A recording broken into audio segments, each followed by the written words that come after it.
Welcome to the Knowledge Entrepreneurs Show, where we celebrate the innovators driving change in the education industry.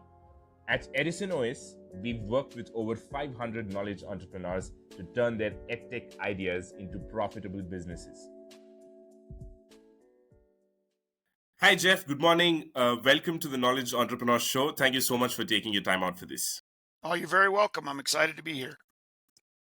Thank you. Jeff, here's my first question. A very open-ended personal question for people to know who Jeff is before we get to know about what Jeff does. So if you can walk us through a little bit about Jeff the person so far, it'll be great. Sounds great. I'm a retired naval officer. I was in the Navy for 20 years. Loved it. I was on submarines and submarine staffs. My last 3 years on an aircraft carrier.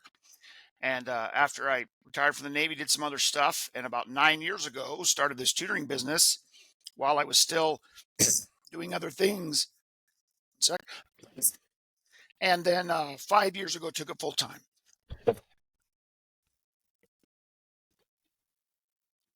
Sorry. No problem.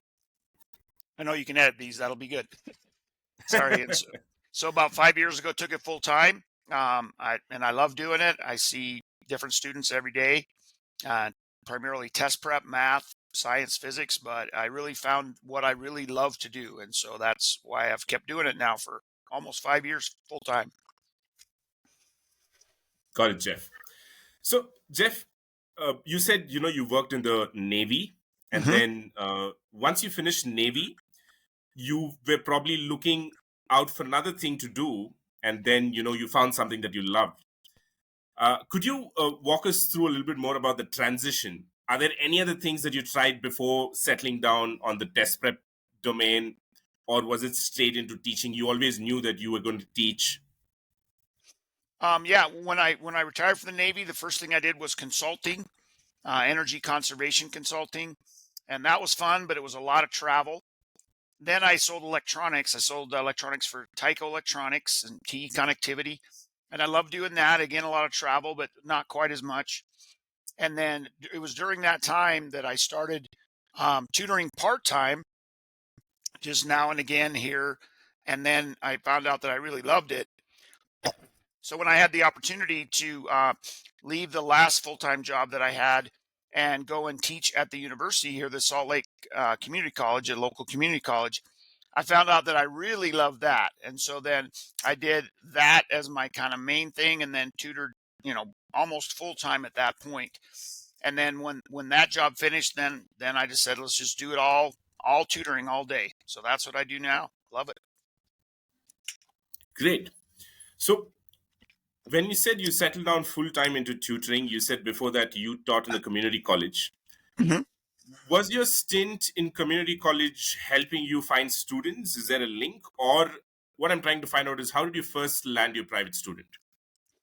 The first few students that I got were through an online platform called Wise Ant Tutoring.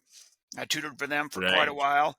And then actually, teaching at the community college, I did have a good number of my students follow on as they went into college algebra and statistics and things like that. They continued on with me. I even had a gentleman from Ukraine that I basically worked him all the way from his associates at Salt Lake Community College all the way through his bachelor's in finance. It was very interesting. For his final project, we actually worked on my company. We actually did all the finances and all the profit and loss and all of the income and balance statements for my company. So it was an interesting glimpse into the future. Great. You're talking about your tutoring company. Yeah, absolutely. Yeah, tutoring in an instant. And it's kind of in an instance the overall mother company, and doing mostly tutoring right now, but hope to expand to lots of other things in the future. Great. Interesting, this came up now. Could you walk us a little bit about the name Tutoring in an Instant? So I actually came upon this name in an instant, Okay. quite a while ago, actually. Okay. It's a U.S. phrase, in an instant, like something needs to happen right now. Right. And I actually formed one iteration of this company way back in the day in '96. and we were doing websites for companies, but it was kind of before its time, actually, that way back then. And Right. so when I reformed it this time, I said, I'm going to do something I know I can get good, solid cash flow and not have to worry about, things that it's kind of before its time, because there was an immediate need for this. And so Right. as I started doing it, I, found that it was my niche. I loved it and was able to get, lots of folks to dive in and work with. Great. Jeff, you said it's been 9 years since you started this. Now, 9 years is obviously, we've got a midpoint where there is a pandemic. And Yes. yeah, so before the pandemic, did you start off online or was it classroom training? I actually started going to people's houses was my primary method of tutoring, Right. either meeting at people's houses or at a local library. That Mm-hmm. was the main method by which I tutored. But during the pandemic, of Right. course, that was not possible. But Right. also because of the pandemic, many, many parents found themselves overwhelmed trying to help their students with their online classes and Right. really struggling. It's very difficult for a parent to tutor their own children. I've experienced the same thing. It's very difficult. You have that emotional involvement, and so Right. like many businesses really struggled during the pandemic, but mine took off. Mine just went crazy. I just didn't have enough hours in the day to tutor all the students that needed help, and then because of that, sorry, because of that, I kind of transitioned that's what I do now. I hardly ever travel to a student's house now. They either come here to a few of the local kids come here to my tutoring office. Sorry, No problem. stock. Few students come here to my local office, but the vast majority I tutor online. So that was really a good transition for me, actually. Right. Right. So how did you take up to that transition on the whole? Like, whether was it smooth, or did you have challenges teaching online, or did you have experience before the pandemic itself? Have you taught online? Yes, I did have experience before the pandemic itself. Um, a lot of the students that I got either from Wise Ant tutors or from later, I started getting a few from varsity tutors. That was all online. And Right. so I had that experience Right. before that, and then just built on that during COVID when that was the only way possible, and just had, more students than I could ever keep up with. And that was great. I Great. mean, the transition was really smooth because I'd done it before. And so then Right. when that was all I could do, that was all right. That was fine. Worked Right. great. You said you had students, so many students, so much so that it was more than what you could handle. So, do you have a team with you? Did you go ahead and hire more teachers? I don't have another teacher yet. That's definitely very on the near horizon. I do have another employee in Mexico, Edson Rodriguez. He does Right. all of my emails, he does all of my bill entry, does basically executive assistant. I wake up every morning. The emails are drafted to my students so that when I get done teaching a lesson, I can just Right. attach the materials that we talked over, send them off right away. And so it makes the admin back end of it quite a bit faster and easier, which is invaluable. He's awesome. Great. Could you talk to us about the online tools that you use that completes your online teaching business, You bet. Jeff? So I use Zoom now and Right. again. I used it almost exclusively before when they had a 1 hour time limit, but recently they Right. put in a 40-minute time limit. And so Right. that kind of made it challenging. A few students still need to use that because their school computer is not compatible with Google Right. Meet. But for the vast majority of the time, I use Google Meet. And because there's no time limits, I can be on there as long as I want, and Right. then I use that, and then other online tools to teach the students the concepts, and then I'm really diligent about making sure whatever we cover during our session gets sent to them right away that same day, so they can review it if they need to and go over it. Google Meet did not have the recording option before. I think it's got it now, right? I think so. I have not used it. I have not used it, but I think it does as well. And so for the very few students that want to record, then I'll go back to Zoom. to allow them to Okay. record that, and then just take the half-hour break. Just take a short break at the half-hour Right. point And and reconnect. resume. Right. And I still get a large number of my students from Varsity Tutors, an online source, and then also from Tutor Doctor, which is I've only been with them about 8 months, Mm-hmm. but they have the Varsity Tutors has the ability to record the session every time. They just record it. And there's quite a few students that use that then go back and say they review the lectures over and over again. Great. So when you do the class on Google Meet, when you say that you send out the things right after the class, you're talking about the notes, the PPTs or something. Do you have PPTs that you prepared? I do have PowerPoints for my test taking, for my test taking prep. I've got some Okay. really good PowerPoints for math and for test taking techniques. Right. And then also if it's just I have a test day prep for people that are just about ready to go take an SAT, an ACT, or a lot of the military tests. And Right. those are ones that I have standard and can go over with the student. And then if they send me any worksheets or anything like that, we go through those and then I send those back. I use, weirdly enough, Microsoft Paint. It's very old, but it works great. Yeah. It's very easy to edit, and I'll just do lessons right on there and then send those back to them. And I actually use that quite a bit. Wow. Okay. Uh, it's, it's been a long time since I heard Microsoft Paint. So you said you use that for correcting your students' worksheets and sending it back to them. Is that Yeah, correct? absolutely. Yeah. I'll use that to go over them. The great thing about it is if, I pull up their worksheet Right. just as a Right. as a JPEG, and then as I tell them all the time, now I have infinite paper because I can just stretch their work out, spread it out on the pages I need to, and then we can go through it until they understand it. Go through it as many times as they need to. Got it, Jeff. Jeff, you said, you don't have any other teacher with you, but still, you're getting a lot of requests. I'm sure you're turning down a lot of students. So, which means you are full. Whatever you wanted to, let's say if you allocated a certain number of hours for the day, you're full. So, how did you go about deciding, okay, this is exactly the number of hours I'm going to spend on this and so many students? So, where is that right now? Right now, it's a little slower for the summer, but over the Okay, last 3 weeks before now, it was absolutely crazy.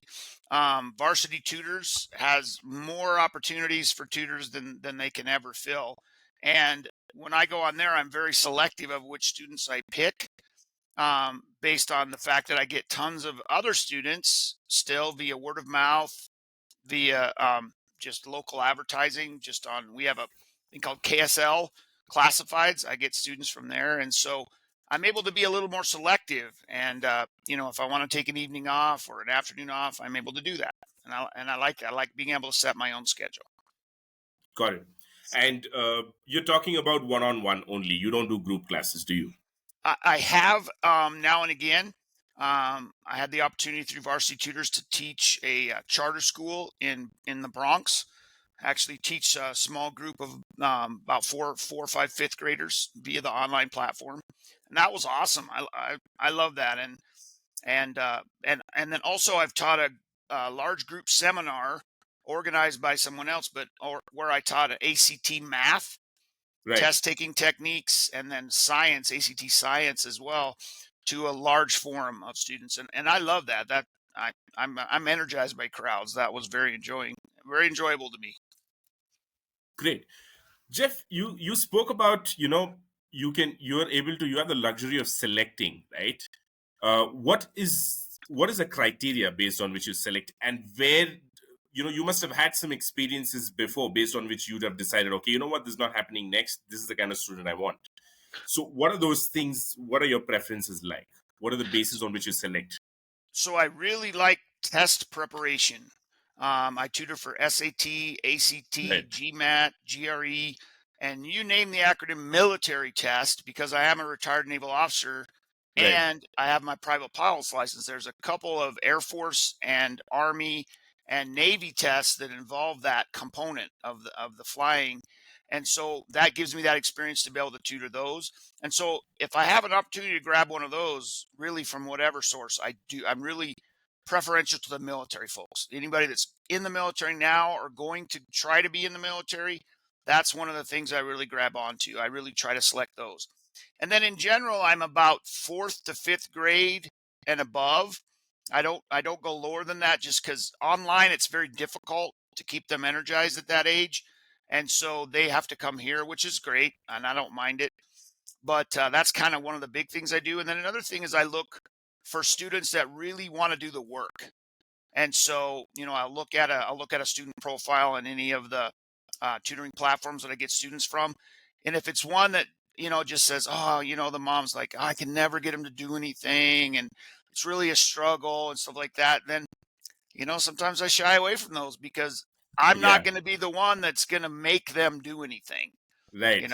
I'm just not, and especially online, that's just not going to happen. And so, Yeah, I really look for the ones that said, it's a really smart kid, but just really struggles with the ACT, SAT. Those are ones that I can definitely help. Give them a few test taking techniques, a little bit of confidence, and they're good. got it.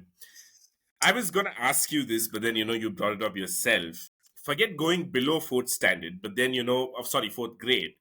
You Yeah. know, just the difference between the ones that are going to take SAT, ACT, and the fourth, fifth graders itself is pretty huge, right? Oh, And absolutely. especially online, getting their attention and having them engage is not an easy task. So how did you, has it always been a natural skill for you, or did you did you figure out something to keep these fourth, fifth graders to learn online?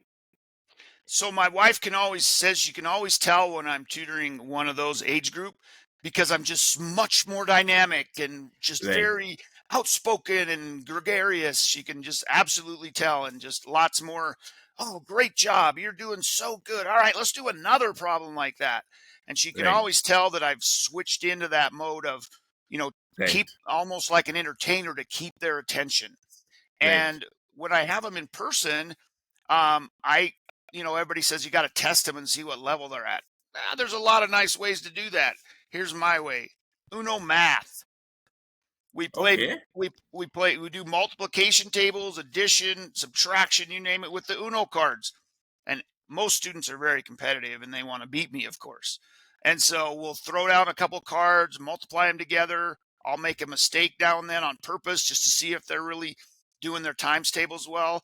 And boy, that gets kids engaged just in person. And then online, it's just that watching their eyes and just keeping that dynamics to keep them engaged with you is very important. And I love it. I love teaching that age group. So it's pretty fun. Easier said than done, surely. That's for Um, sure. That's for sure.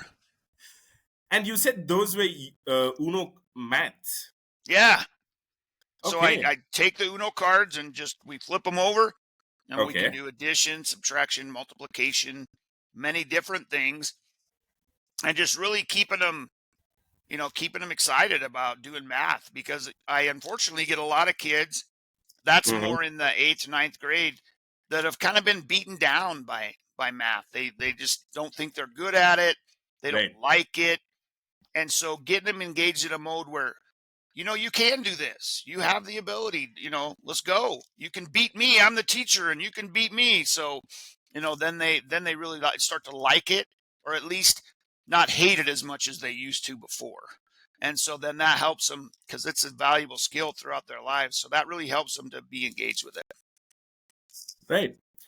Jeff, these Uno cards that you spoke about, Hmm. so the kids sitting on the other side of the screen, do they have a set of cards, and is there an instructor with them who's coordinating?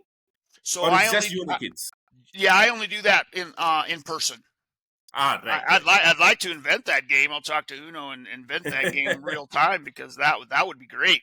That, Because yeah, it's any time that a kid can compete with a teacher and right, either win or, I got a zero, now I'll never win. Anytime like that, they just feel like it's more engaging than just sitting and writing and, just answering a bunch of questions. If they're engaged, they'll do it. They love it. right. Jeff, I've spoken to a lot of teachers, right? But then this is the first time I'm speaking to somebody who's got this military background. And the pop culture references to military is all I know about people from the military, especially from the US. Right, me sitting in India, I've seen a lot of war movies made in the US and stuff like that. But you had to tell me that you're from military for me to know that you're from military. Oh, But thank you. The I love me wall behind me didn't give it away. All the plaques and stuff there, we call that our I love me wall. So okay, oh, yeah. And so, did you have to, do some adjustment, because when you're interacting with the kids, you really have to come down to their level, and you really can't intimidate them and all that stuff. And also there might be a lot of gap for you to also, bridge. Most of the gap bridging may have to, happen from your side. And this question, I'm placing it to you on behalf of all the military people who might watch this and think, oh, okay, there's probably a career for us in teaching. What do you have to say? What are the adjustments that you have to make from a social perspective? I'm kind of an atypical naval officer. I never yell. I never Okay. intimidate. That's not my leadership style. I've Okay. I've been under leaders like that and never liked it. And Right. I can completely and honestly say I never yelled at an enlisted man once in my whole naval career. I only yelled Wow. at an Okay. officer once, and he really deserved it. He needed it. But and so for me, that was not a big adjustment because that's how I've always led. I was Right. involved in Boy Scouts when I was younger. I served a mission for my church, and so my leadership style was much more of encouraging, coaching, helping sailors and my peers to succeed. And so that was for me a good transition. Now there are those that are in the military that have a different leadership style. That might be a little bit more of an adjustment for them because yeah, uh, you can't intimidate the kids and think they'll enjoy your presence or do well. And Right. so it for me it wasn't a hard transition, but for some folks you got to just realize that you're not in the military anymore, right? You don't get to act that way.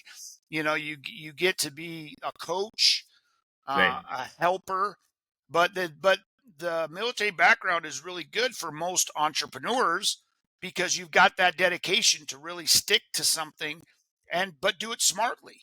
Like, Right. look for new business frequently and work smarter and better ways to do your job. And so, yeah, I'd encourage people that are in the military to pursue a teaching career because it's very beneficial. You already have that drive and that determination that got you through the military. Just Right. use that to help kids because it's a great thing to do. Do the kids know that you've had a military background? Yeah, I mean, the ones that come here in person see all the stuff behind Right. me, and then the ones that are online see the stuff behind me. And Right. I mention it pretty much right away because for me, it's a really good icebreaker. Right. Um, Right. a lot in the U.S., the military is very respected, and the kids really look up in Look up. general Yeah. to military folks, and so it's helpful for me to gain that in with them, to have something to talk about right away, and to Right. say, and also then they know that I'm going to stick with them. If they stick with me, I'll stick with them because that's what I've done. I mean, I was with it in a career for 20 years and loved it. So Jeff, you touched upon a topic that I was going to come and ask you myself. You said, given that you have the military background, you've got your unique advantages and skills that other normal people may not, right? Unless they went out of the way and picked up some of the, especially the discipline and all that stuff. But just talking from a teaching perspective, uh, do you think you bring something different to the table given that you've had this military experience? Do you borrow some of those experiences or that people's skills as compared to normal teachers? Or my question is rather, is there certain skills or mindset that normal teachers can borrow from your style in a positive way, of course? yeah, I would say definitely that as a naval officer, you're constantly teaching and coaching and helping your subordinates and your peers to succeed. And so then that's a valuable experience for helping students. And so, even if a normal teacher hasn't had that experience, then they can go out and seek that in different organizations out in the community, in Boy Scouts and Girl Scouts and different things like that, because those are invaluable interactions when you're in a situation where you can mentor someone that really helps you have the opportunity to help someone throughout their life and help a student. Great. And Jeff, you also made a point. You're not going to be the person who's going to make a student do something. You're looking for students who are already driven, who want to, who have the motivation, but who are struggling technically, and you can, give a helping hand. But let's say, those are the kind of students that you've got, and in the middle of your engagement with them, let's say, do students face problems that you help with, not just with the academics, right? It could be something apart from it, which is stopping them from the flow. Uh, how do you deal with those situations? That's a really good question, and I had a very good example of that. I tutored a young lady about to graduate from college, and I was tutoring her for the optical admission test, the OAT, and it's a test that they take to get into an ophthalmology college. And she had Right. taken it once before and done all right, but she had severe testing anxiety. Severe. I mean, Hmm. even just talking to me about the test, taking it Wow. again, made her cry. And Right. so, I had to engage her from a very different angle than anyone else. I had to realize that her center of gravity was Right. not her knowledge whatsoever. It was not her knowledge level. It was Right. absolutely just her confidence in her ability to get into a college. I found out 2 or 3 weeks into the tutoring that she had a 3.9 in neuroscience. And I was like, any ophthalmology school would be glad to have you. You need to realize that and realize that while your grade on this test matters a little bit, your current knowledge level matters a lot more. And so that really helped her kind of relax and realize, okay, I'll do well on this test, but that's not the most important thing in life.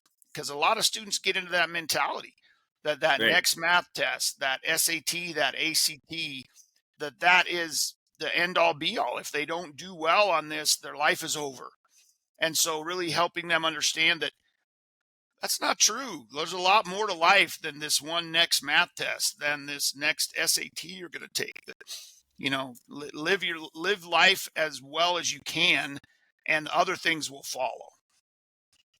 Right. So, does it mostly boil down to having a human conversation and giving a little bit of a perspective, or are there any specific exercises or methods that you employ, or is it just friendly talk, Jeff? If the motivating, friendly talk is really, really helpful. A lot of times they don't get that. They don't get Right. that, unfortunately, sometimes from their parents. They get Right. more of the, why aren't you doing better?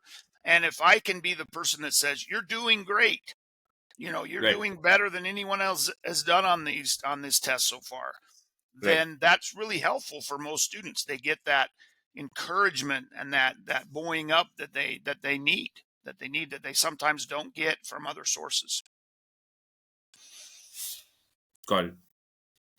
And you know, I'm really not sure about how things work in the US, so I'm just gonna ask you because here in India, the father or the mother play a very equally important role, or they involve themselves as much as the student does, right, with the monitoring the progress and stuff like that. How is the parent dynamics as a teacher for you uh, there in the US? It kind of depends, but the vast majority of parents are much more hands off here in the US. I mean, if a student is really, really doing poorly, of course, then the teacher will interact with that parent and tell them, your son or daughter needs to really get this done. Right. And there's definitely some parents that are very involved, and I appreciate that. I appreciate the ones that are super involved, and because I can tell then that there's somebody besides me monitoring this student's progress. Right. But as a vast majority, I see mothers and fathers engaging with their students. Once in a while, they're just completely hands off, and it's all me, which I appreciate both methods. I appreciate both methods. As a naval officer myself, I was not able to be super involved in my kids' education, unfortunately, and Right. so Right. it kind of fell to their mom. But here in the U.S., and especially nowadays, they have a lot more systems. They have Power School and Canvas and all these ways where parents, if they want, they can get an update every day about their kids' progress. And some avail themselves of that more than others. And I just work with the parents. A lot of them give me the kids' Canvas login, and I'll just go in there and check out how they're doing. If that's what they want me to do, I go in there and check out how they're doing every day, and then keep the parents updated. So I would say that it really depends. There's some parents very involved, some parents not involved, but both of those have their pluses and minuses. Got it, Jeff. Jeff, and what about what is the dynamics like when it comes to the first connection that happens, right? When you decide that, okay, you know what, this student I'm willing to take up, and the student deciding, okay, this teacher I'm willing to work with. Who's the middle person here? Is it the varsity platform that you spoke about, or do you have to interact with the parents? Who makes the decision here from the student side?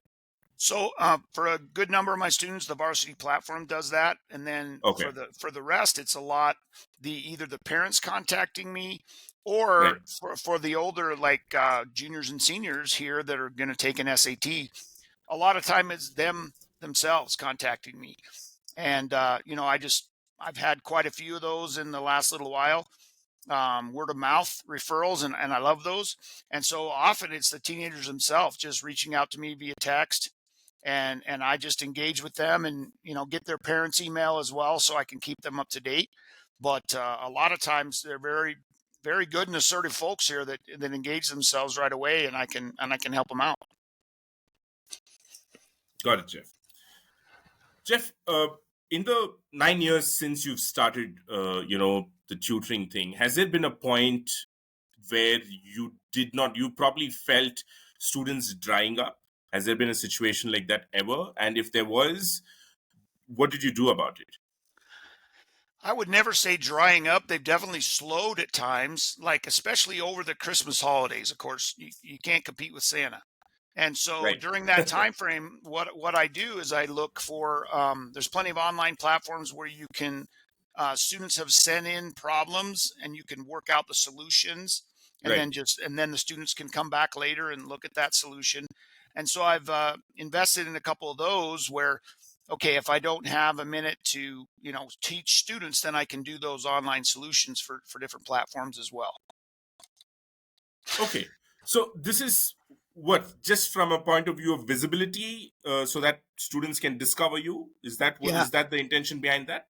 Absolutely, yeah, because then they can see, hey, this guy knows how to do his work. He can work out these solutions, and then via that, then they can contact me. And I'm always sure to put my contact information right on there so that they can Right. get a hold of me if they need to.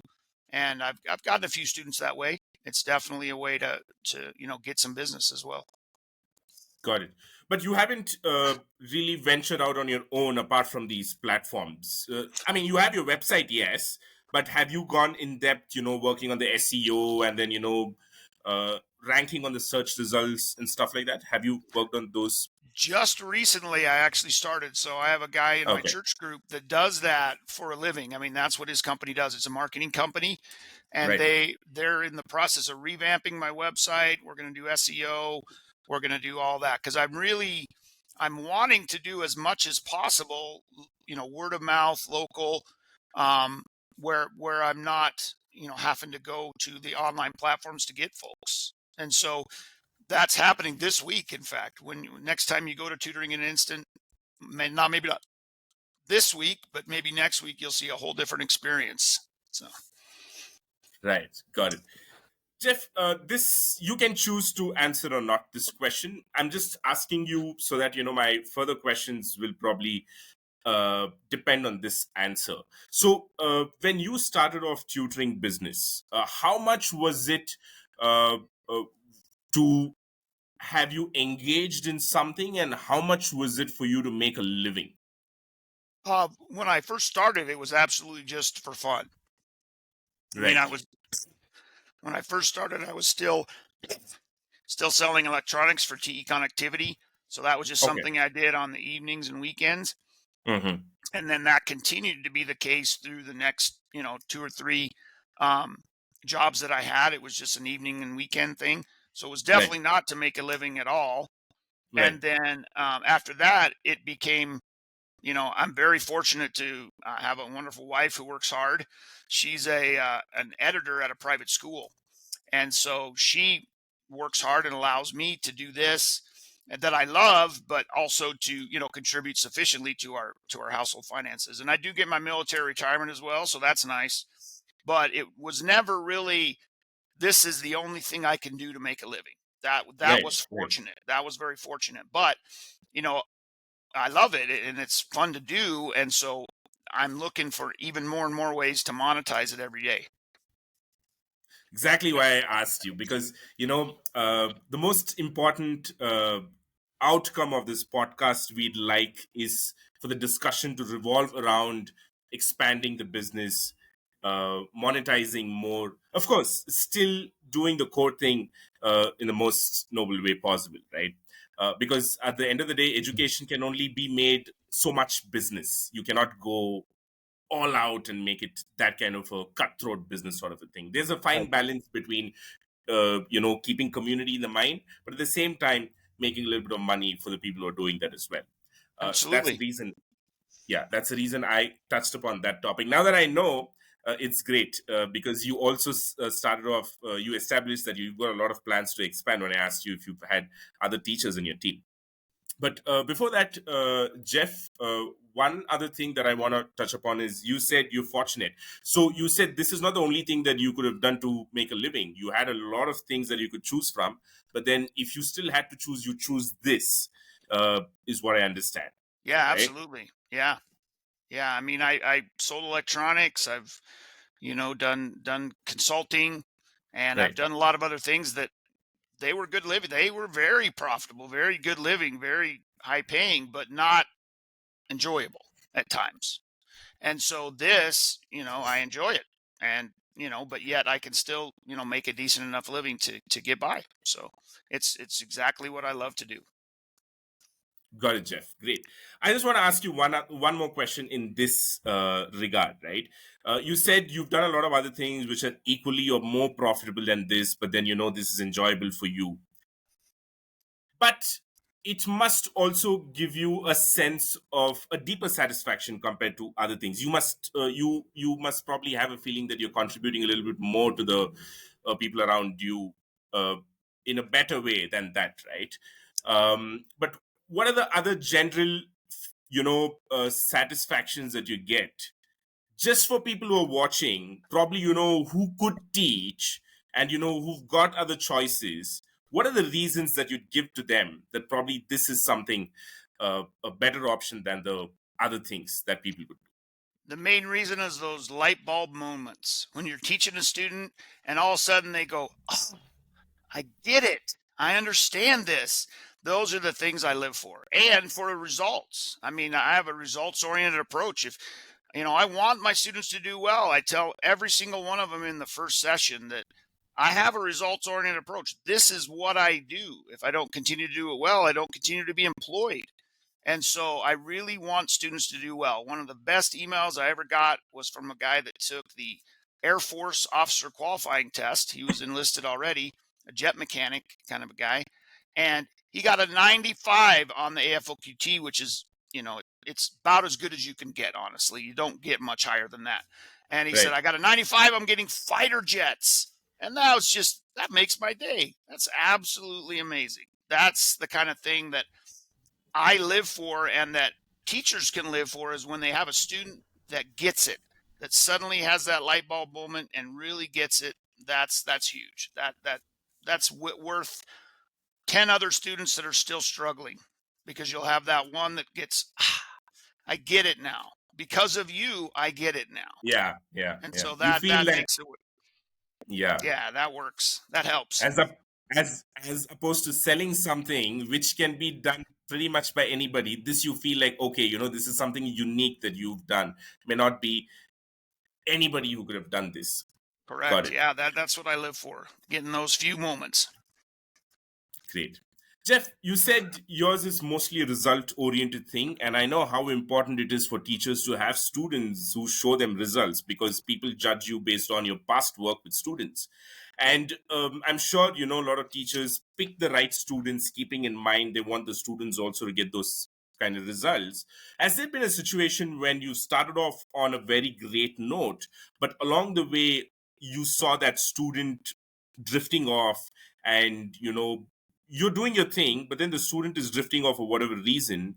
Have you had to let go of a student, or what's your approach? Has this situation even occurred to you? It has. I was tutoring one young man. I had to travel there in person because he was really struggling with his grades and turning homework in and stuff like that. And Right. I would go there and really diligently ask him every time, "Hey, what about this math assignment? Hey, what about that math assignment? Oh, oh, oh, oh." Always a lot of excuses. And while I tutored him through that whole school year, I could tell that, if the parents aren't going to enforce getting this homework done, I'm not the one that can enforce that. I can ask, I Right. can teach, I can instruct, I can help. But at the end of the day, if there's not someone there to be the enforcer, then, they're not going to continue. They're not going to succeed. They're not going to do well. And so while I didn't really drop the student, I definitely didn't seek them out again in the new school year, because I Got it. thought, if the parents aren't going to enforce what I'm trying to tell them, that okay, he's got these 5 past math assignments that I can see he hasn't turned in because you gave me his Canvas login. Um, I'm asking about him and he's saying excuse, excuse, excuse. So if you're not going to enforce that, there's not a lot I can do. And so yeah, I mean, I didn't drop them, but I definitely didn't seek them Yeah. out in the future. So Got it, Jeff. Jeff, now talking about expansion, growing, monetization, you've been doing this for 9 years. You said only a couple of weeks before that you started working or thinking about expansion. May I ask, why has it taken you 9 years to think of expansion? because I was enjoying what I was doing, just me and my guy in Mexico, we were Right, doing fine. And right, I could continue operating like this for years and years and years. But I feel like my system of especially preparing for the standardized tests, I think it has real value. And right, so that's what I really want to expand to folks, is to be able to have more people being able to use a very organized system to help students do better on their ACT and SAT tests. Because here in the US, they're very vital. I mean, they're hugely vital for students' progress into college and beyond. And so I feel like the system that I have is worth teaching other people to be able to use, to have more and more students, do better on those tests and have less stress in their life because they got a better ACT score. And it has shown results. I've had now 5 students get a perfect score on the ACT reading section using some of the methods that I've taught. And so I feel like it's paying results. There's people that are using the system, that are using it and succeeding. So I feel like I'm doing something well, and I want more students to be able to have that opportunity than I can individually teach. Because there were times, definitely this spring, and there's been other times in the past when I was at capacity. There was no more room at all to teach anyone. And so that's kind of why I want to be able to expand, is to have more people use my system to do well on those tests. great. This has also given me an answer that is, so it's not just about having the desire to expand. I think this answer helped me understand also why one should look to expand, not maybe everybody needs to expand.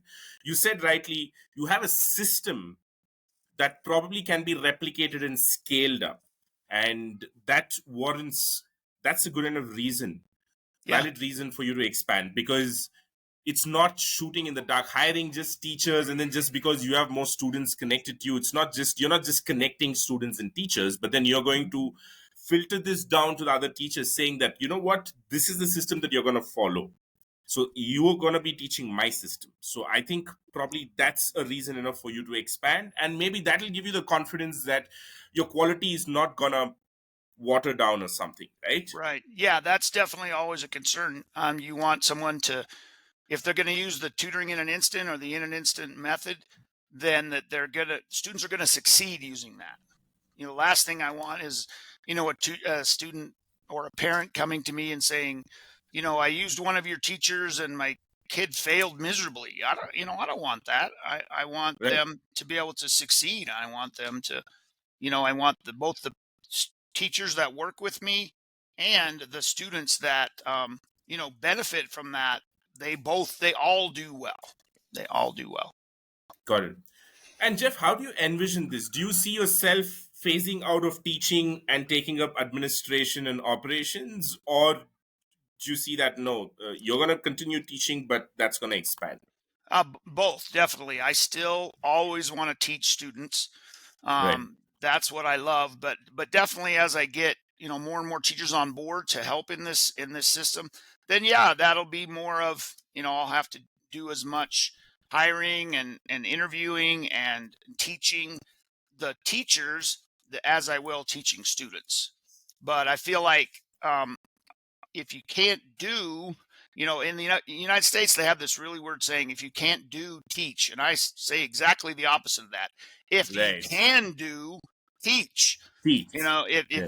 you can do something, then you should teach someone else to do that as well. So then they can help more and more people using the way that you've helped people in the past. This is a great thing that you brought up. If you can't do, teach, because I had this exact. I think the phrase in the movies that I've heard or in casual memes that I've seen is "coaches don't play" or something like that, right? And we had this one conversation with someone who was teaching data analytics, and data analytics is even more of a hands-on topic to teach, right? And Definitely. unfortunately, I don't know about the global scenario, but in India, teaching is that thing that you do if you do not end up getting a job. Okay, something, you and then end up teaching. That's your last option, sort of a thing. And then this one person that I was talking to said, look, if you want to be a great teacher, you should be practicing it at least for 50% of the time, and only then you're going to grow as a teacher. But when it comes to test prep, Jeff, I don't think Mhm. that's it is. Yeah, you must have done it before, but I don't think in the present you don't have to keep doing, right? I mean, your past experience is going to help you teach. Absolutely, yeah. So when I was in high school a million years ago, I did well enough on the SAT to get a National Merit Scholarship, which is, Right. it's really good scholarship. Is the only way I could have gone to college. So I had that experience, and then I've taken the ACT 3 times as an adult. That way, just I have that experience of Oh, that stressful timing and that trying to do my very best on that test. And so when I'm teaching a student in ACT, I can tell them I've been there, I've done that, and right, you're right, not going to go do something I haven't done recently. So I'm right. telling you from my experience what this is like. And so I think that's been very helpful for me to relate to the students that, hey, timing is stressful, you've got to discipline yourself, you've got to go through it in this manner. And so then they really do believe that I've got recent relevant experience in taking that test. And so then they relate even better to me that, hey, I can tell you how to do this because I've done it. Great. When was the most recent time that you took a ACT test, Jeff? Right before COVID. Right before COVID. So Wow. Okay. I took one then. So I took them basically a summer, a fall, and the next summer. I took them. So, and Wow. using those experiences, I refined my methods, refined my Right. Right. timing, and refined my methods to teach the students. Because every single time I took a test, there were lessons learned for me personally about how that test went, and I'm able to convey those along to the students. Got it. Jeff, you spoke about the system that you've developed, and which is what's giving you the confidence to probably go out and expand. Now, of course, I do not want you to share the exact methods that you probably helped your students with to ace their reading in ACT. But if for an aspiring, test prep coach, right? Mhm. What are the basic pillars or systems that one needs to get in place for them to even qualify, at least to begin a journey that could help them be successful in this field? I Just the think the basics you need Yeah, to cover. absolutely. The biggest thing is continuous improvement. You want them to learn the things that they're not doing well at. If they've got a certain flavor of math down really well, like math and algebra or something like that, then don't keep assigning those problems, but instead look for ones that they're struggling with, but that are also frequently asked. I think that's the biggest part of my method is I went through a bunch of ACTs, a bunch of SATs, and figured out what are the most commonly asked questions. So once Right. I've got a student through a whole SAT and can kind of see their weak areas, then I can work with them to get those type of problems down and understand those. That way, then they continue to gain confidence on every new type of problem until pretty soon they're confident on every single type of problem, be it a reading passage, a science passage, or a math problem. Any of those areas, they can feel confident in doing that. And so they basically are continually improving a little bit more every single test that I assign them. Got it. And what is the frequency of the tests? So I usually have students work 2 times a week at the beginning. Sometimes I'll Right. increase that in periodicity before a test, but usually about 2 to 3 times a week. And they'll start out doing a full test. And then after that, I'm able to assign, as I said, those specific problems that help them get a little bit better at the commonly tested items until, by the time they're a week before the test, they're confident, they're ready. They've got everything they need to go do that test. And as I said, I really work hard to help them feel confident because I unfortunately get a lot of students that have taken it in the past, not done well, their confidence is shaken. And so to get them back to a point where they can believe in themselves again is really a huge part of my method is just saying, no, see, you can do that problem. You couldn't do it 2 weeks ago. Now you got it. So you're golden. Keep going. Got it. Great. Jeff, you also said, you took a ACT test very recently just to understand what is going on. As much as there is about the questions that you answer, there is also this whole method, right? I mean, if it's an online test, there is this whole, you need to get adjusted to the platform and what is happening inside the screen and stuff. But have you figured a way out for students to undergo the exact same experience when it comes to the modality of things? Yes, absolutely. If I really have a student that's struggling with timing, for example, I will actually do a test with them. So we'll get together online and time the test, and I'll do like an SAT math, no calculator section right with them. And because I can do it obviously a little bit faster than them, I'm able to give them the time hacks as we go along so that they can feel that sense of, okay, I got to really discipline myself to, move on if I can't get a problem, really discipline themselves in that method of going through the tests. And so I've done that both in person with students and online with students. If I do it with them, then they feel that real time pressure and that real, how it's really going to be on the test. And then Right. I encourage them as well as they get 2 or 3 weeks out from the test to time themselves and discipline themselves to say, okay, I've got this many minutes for this section, this many minutes for the next section, and I've really got to keep up that pace. And that's something we talk about, pretty much right away is that, pacing. Pacing is very important on these tests. Got it. And you use an exact platform similar to the ones that ACT or SAT. SAT hasn't gone online yet. I think ACT is an It's online. well, it's future. I know both are still on paper. ACT is piloting online, and SAT, of course, is going that way. And that's really because that's what students are used to. I mean, I have a hard time getting them to print out the tests and actually write all over them because they're just Right. not used to that anymore. They Right. just, that's not something that they do. And so, but as the ACT, SAT go toward more that direction, that's definitely something I want to go do as well. Is take one of those computerized ACT tests, so I can tell them here's the ways to manipulate that system, to use that system to your advantage, so that you can go through it as quickly and as efficiently as possible. Got it, Jeff. Jeff, you said, coming back to your expansion plans, have you already taken into consideration that SAT and ACT are going to go online? And Yes. are you planning expanding, keeping in mind this? If yes, how exactly? What are the things that you're looking at this point?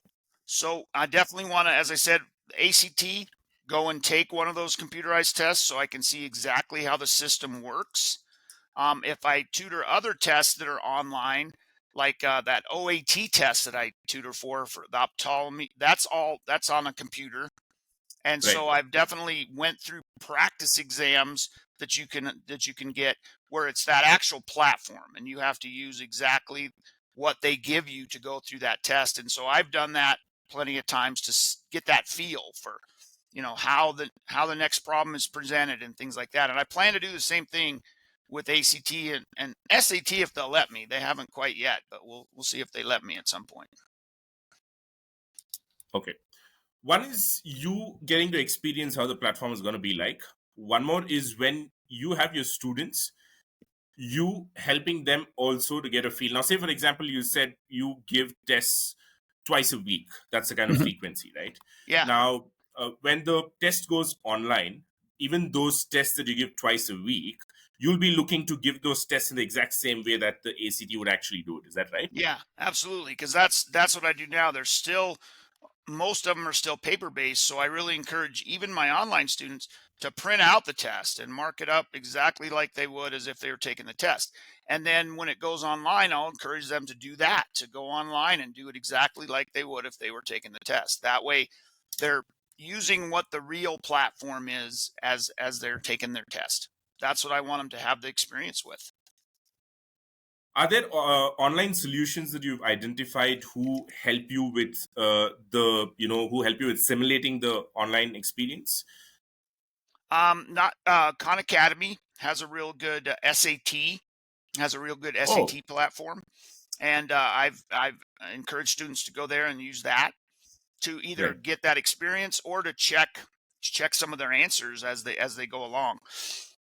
And that's definitely part of my expansion plans as well, is to provide those solutions as videos for students so that even if they never come and get tutoring from me, at least they can get some of that help on some of those problems that they're struggling with. Got it, Jeff. Jeff, coming to acquiring students, how much of your time goes, uh, you know, in having sales calls? Not exactly sales calls. The calls where you have to spend time talking to parents and then onboarding a student. Has there ever been like a hard sell, or how does that whole process go? And how much of your time in percentage per month goes towards student acquisition? It's actually very little. I get plenty enough word of mouth referrals that people are Right. coming to me, and then of course I might have a conversation with that parent. But my thought process with that is if they've sought me out, then they want their student to succeed, Right. and Right. so if they don't go with me, okay, that's all right, because maybe they want something less expensive. Okay, that's fine.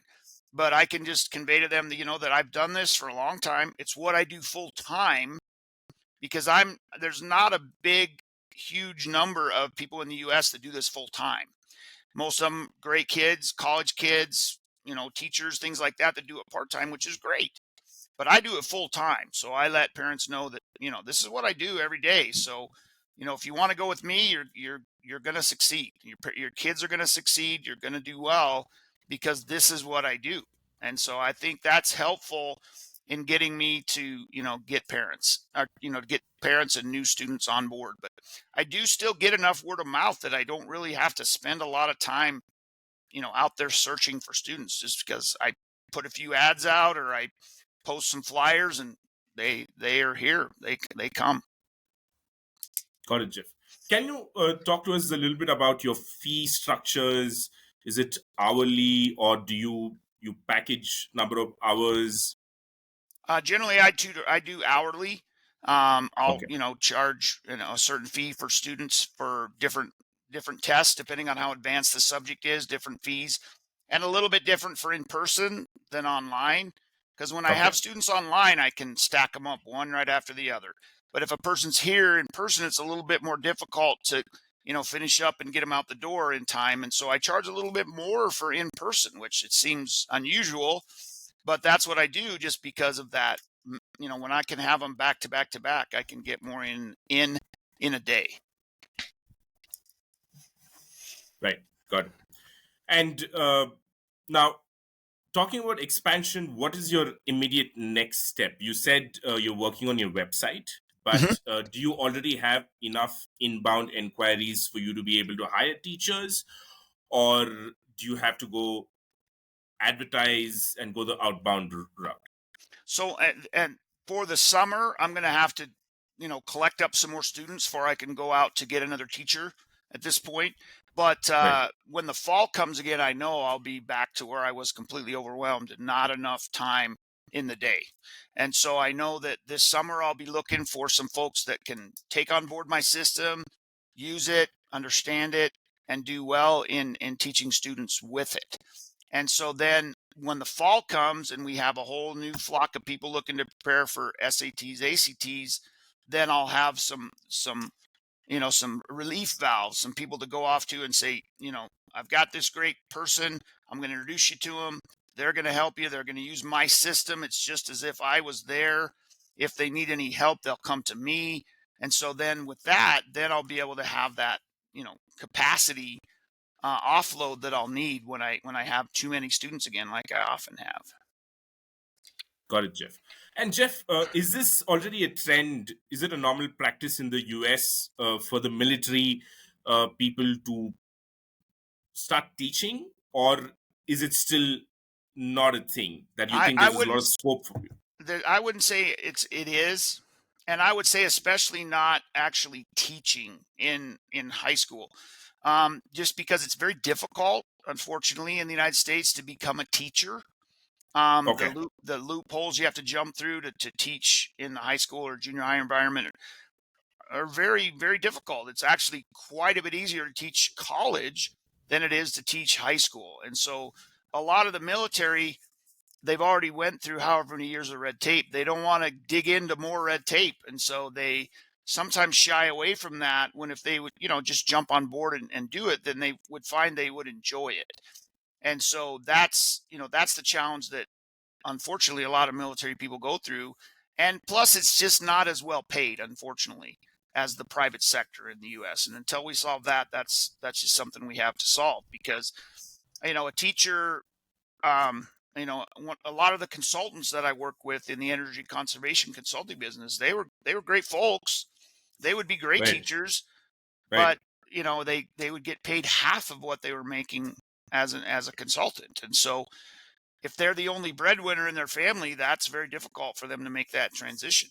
It's a very altruistic thing if they were able to do it, but unfortunately, it's not feasible monetarily. So Even that's as the a kind of private tutor?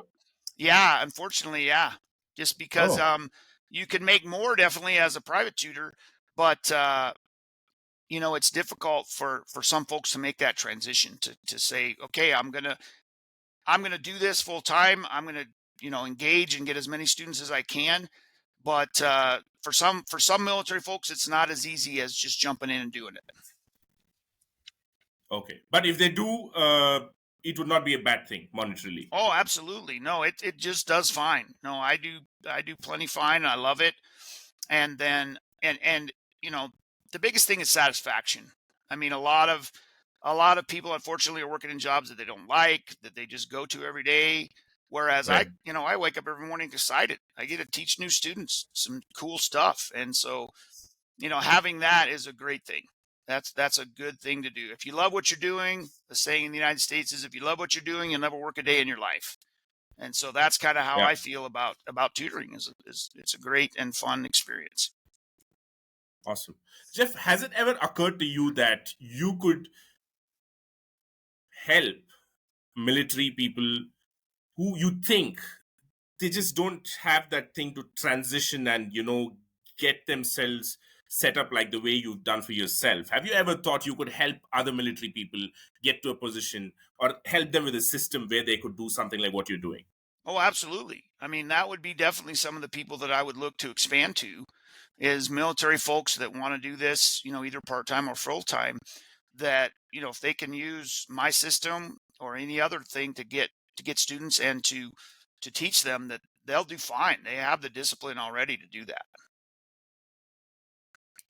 Because that's already a huge thing, especially in the US, where there are people who title themselves course creation experts, or you know teacher they help teachers launch their programs and stuff like that, because and all these things are very you know it's all in a certain niche, and yours is a very clear niche about helping people like you with similar set of experiences like you, because I think you've cracked the perfect system maybe for them to set up something like that. That's the reason I asked you that question. Yeah, yeah, it's definitely a helpful system.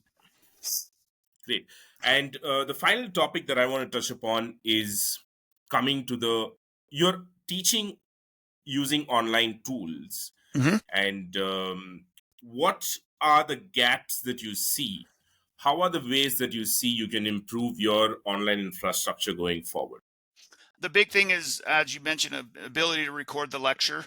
You know, right now using Google Meet, I think I can record, but I'm not sure.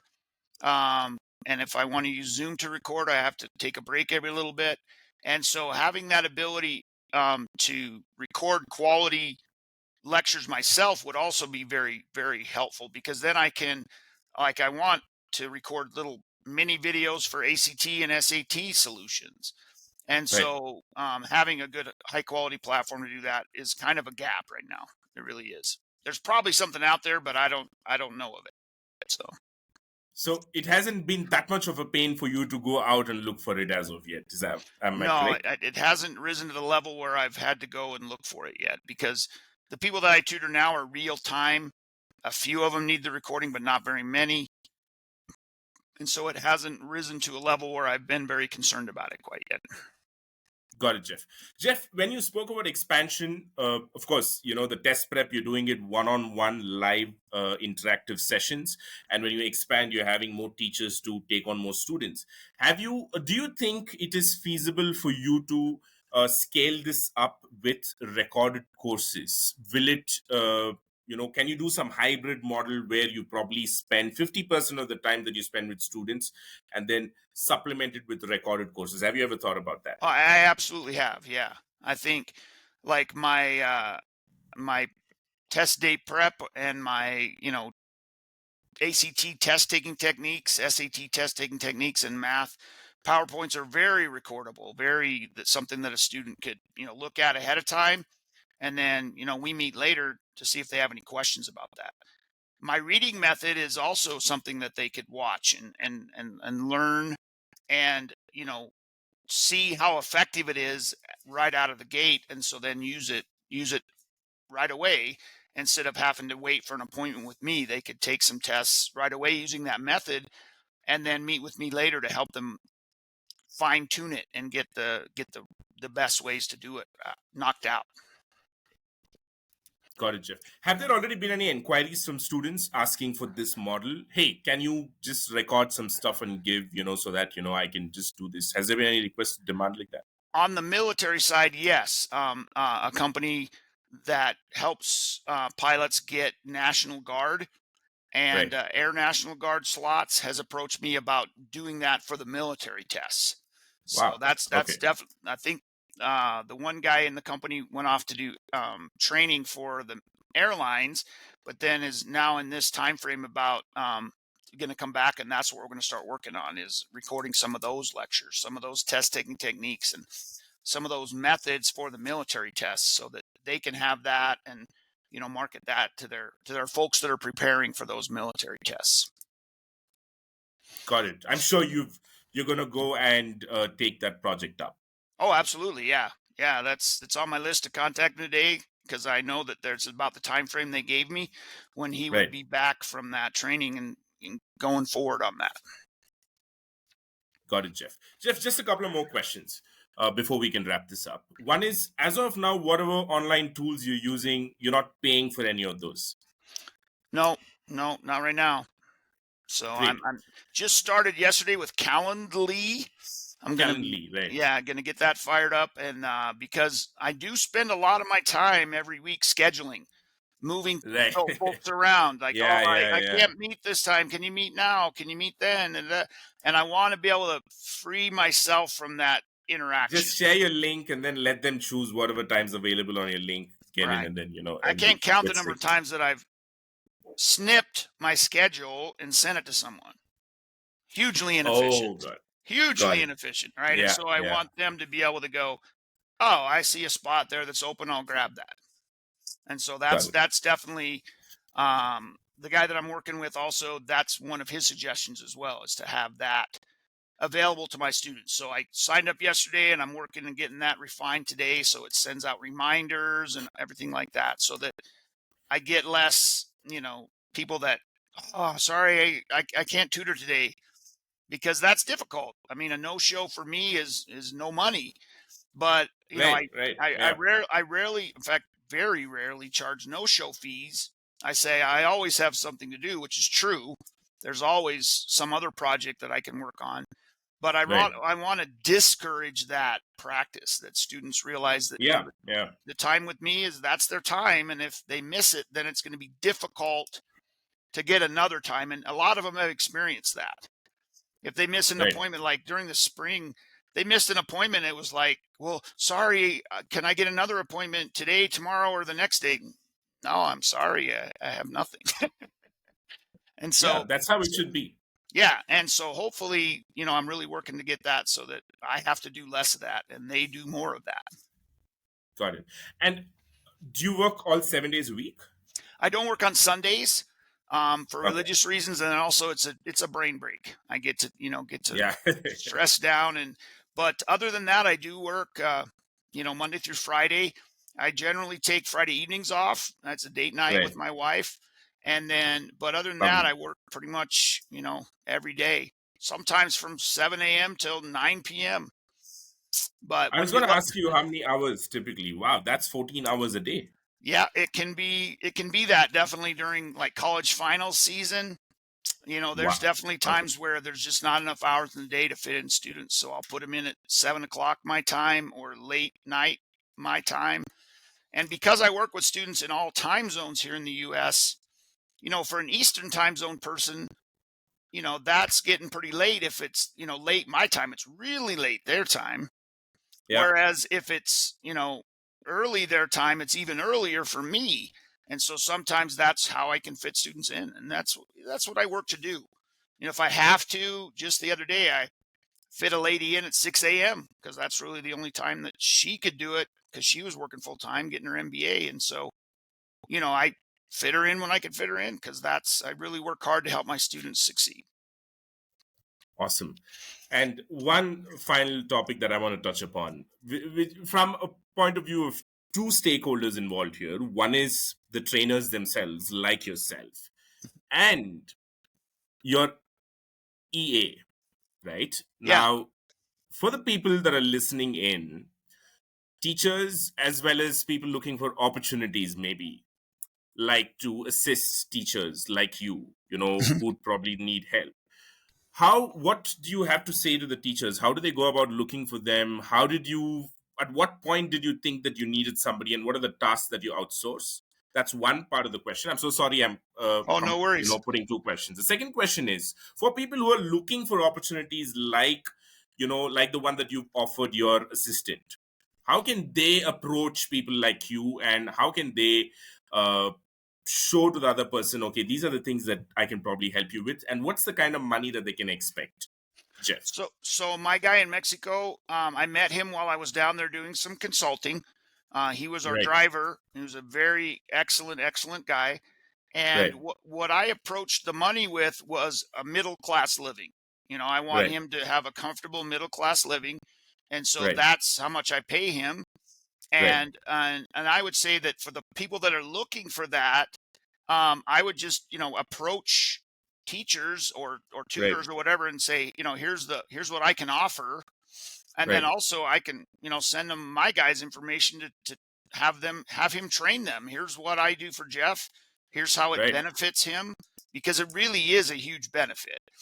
Yeah, And I decided to take him on relatively early, and done, after I had went down there and did that consulting, I realized that I was not keeping up. At first, it was just I was not keeping up on my bills. I was not entering in my Quicken. I was not doing any of that stuff.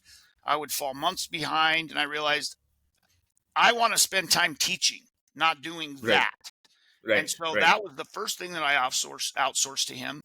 And then since then, he's just grown. He does all sorts of other stuff for me. Like I said, every morning I wake up, there's all these emails in my draft file ready to send off to those students, and just a super good guy that does, whatever I ask. And so I would say the thing that people should approach someone about is just offering that, I can help you do what you want instead of all those things you don't want to do. For the very same reason I don't mow my own lawn, right? I hate it. So I Yeah. can hire somebody to do that. And so that's kind of the thing. Specialization is huge for me. It helps quite a bit. Got it, Jeff. You don't have to be exact, but if you can just share the range of the kind of money that people can expect, it might probably help them to envision what's the kind of money that they can expect. So I pay my guy in Mexico uh, around about $700 or $800 a month American. And Right. so, I mean, that's for him in Mexico, that's a middle class living, right? And Right. so, Right. and I think someone looking to do that kind of a role full time, if they had more than one customer, Right. more than one person they were working for, they could definitely do just fine, because it's I couldn't do without him. I mean, I tell him every day that he keeps this going because you know he does my scheduling every week. Right. He does all these little things that when I have to go do it myself, I almost, "Oh, how did I do that again?" It takes me a minute to remember exactly how to do it because I haven't had to do it. He's so good at Right. it. Right. Great. Amazing. Jeff, I think I've covered all the questions that I had in my mind for me to think that, okay, I've understood how Jeff operates and what's Jeff's life like as a person and as a trainer as well.